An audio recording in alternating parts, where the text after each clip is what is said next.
تو ہم آپ کو القادسیہ کی جنگ کی داستان سنا رہے تھے۔ ناظرین، تیسرا دن شروع ہونے سے پہلے شام سے مدد پہنچنے والی تھی۔ ہاشم بن عتبہ 7,000 کا لشکر لے کر پہنچنے والے تھے۔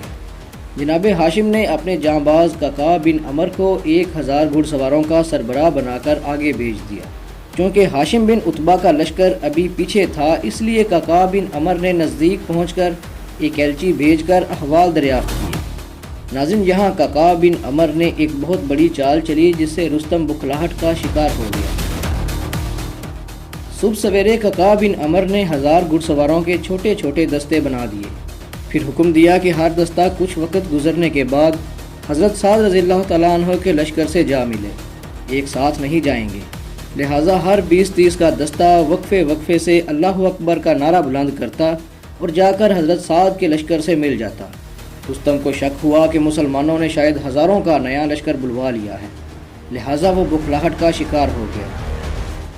اسی بکھلاہٹ میں اس نے اپنی ساری فوج کو ایک ساتھ حملہ کرنے کا حکم دے دیا۔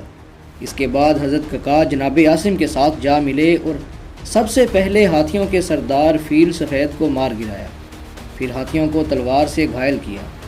یہاں قعقاع بن عمر نے ایک اور چال چلی، وہ یہ تھی کہ اپنے گھوڑوں پر جھولیں ڈال دیں جس سے وہ ہاتھیوں کی طرح نظر آنے لگے۔ ان کے اس عمل سے رستم کی فوج کے گھوڑے ڈر کے مارے الٹے پاؤں چلنے لگے۔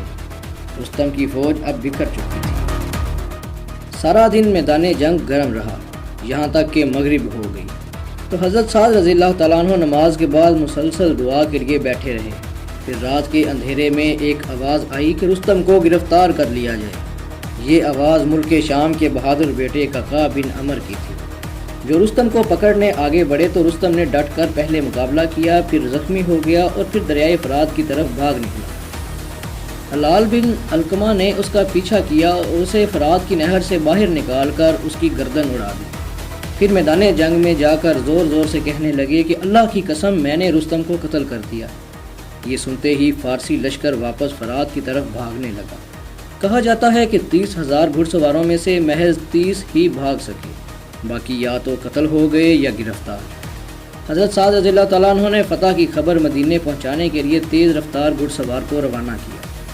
اس نے خلیفہ حضرت عمر رضی اللہ تعالیٰ عنہ کو فتح کی خبر سنائی۔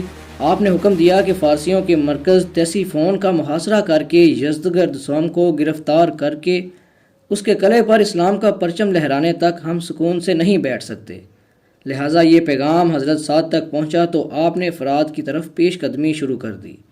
اب تیسیفون تک پہنچنے کے لیے مسلمانوں کو 2 بڑی نہروں کو پار کرنا تھا، ایک فرات اور دوسری دجلہ کی۔ یزدگرد نے پلوں کو فوج سے محفوظ بنا دیا، لیکن جذبہ ایمانی سے سرشار مسلمانوں نے فارسیوں کو مار مار کے فرات کا پانی سرخ کر دیا۔ پھر مسلمانوں نے مدائن پر قبضہ کیا۔ اس سے پہلے کہ مسلمان آگے بڑھتے، یزدگرد نے حکم دیا کہ دجلہ کے تمام پل گرا دیے جائیں تاکہ مسلمان شہر تک تب تک نہ آ پائیں جب تک اسے کہیں سے مدد نہیں پہنچتی۔ تاریخ گواہ ہے کہ دجلہ میں سیلاب کے باعث پانی کا بہاؤ بہت تیز تھا اور پل توڑ دیے گئے تھے، لیکن تاریخ نے وہ منظر دیکھا جو کبھی بلایا نہیں جا سکتا۔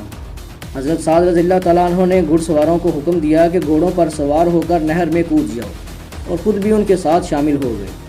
دوسری طرف فارسی چیخوں پکار کرنے لگے اور فارس میں شور و غل برپا ہو گیا کہ دیو آندن، دیو آندن، یعنی کہ دیو آ رہے ہیں، دیو آ رہے ہیں۔